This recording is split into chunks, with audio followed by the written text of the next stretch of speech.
Et suite à la liquidation du cabinet Montalban, plusieurs familles se retrouvent complètement larguées avec des procédures en cours. L'office de notaire détenu par Madame Lebrère lui a été retiré puisqu'elle a atteint l'âge limite pour exercer. Cette dernière n'a pas effectué de passation, ce qui met ses ex-clients dans une position on ne peut plus délicate. Un dossier pris à bras-le-corps par le collectif de défense mobile qui s'est rassemblé devant la chambre départementale des notaires à Jarry pour dénoncer les abus dans cette profession. Bon, maintenant, nous avons décidé de venir devant la chambre des notaires pour nous TP dire tout problème que nous avons rencontré. Il y avait plus de 100 personnes qui sont victimes, notamment dans la décision d'arrêter à dans premier temps et de fermer l'étude Montalban.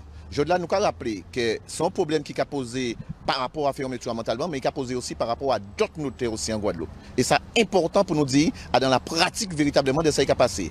Je dois nous étonner de savoir que Montalban n'a pas fonctionné depuis un certain nombre de temps et ça qui peut être valable pour n'importe quelle autre étude, et bien qu'il y ait autant de victimes et que pas ni pour mon capable de faire rien. Je dois président à la Chambre des notaires qui a parlé de nous d'impuissance à qui a parlé de impuissance à le parquet, donc procureur là, il doit être nommé véritablement notaire remplaçant, mais qui a parlé nous surtout des dysfonctionnements là par rapport à Montalban qui a fait réticence et qui pas paré à respecter décision là ça.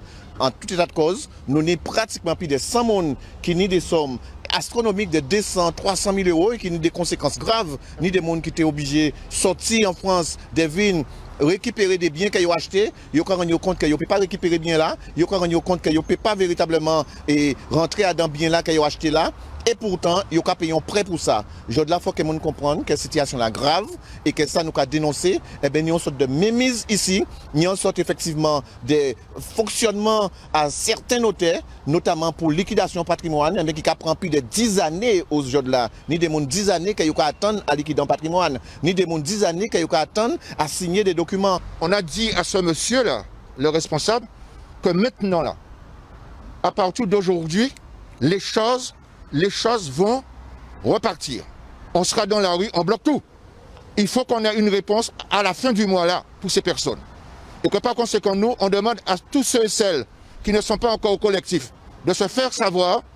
On est à plusieurs numéros de téléphone, de se faire savoir parce que nous, dans 15 jours, on remet ça. Il faut qu'on ait des résultats par rapport à des gens qui souffrent. Monsieur qui avait dit 200 000, 300 000, il y a des personnes ici présentes là qui ont 2 millions, 3 millions. Ici, là, avec vous, là, il y a des gens qui ça fait 40 ans qui sont là. C'est inadmissible. Question d'attendre un provisoire passé définitif. Non.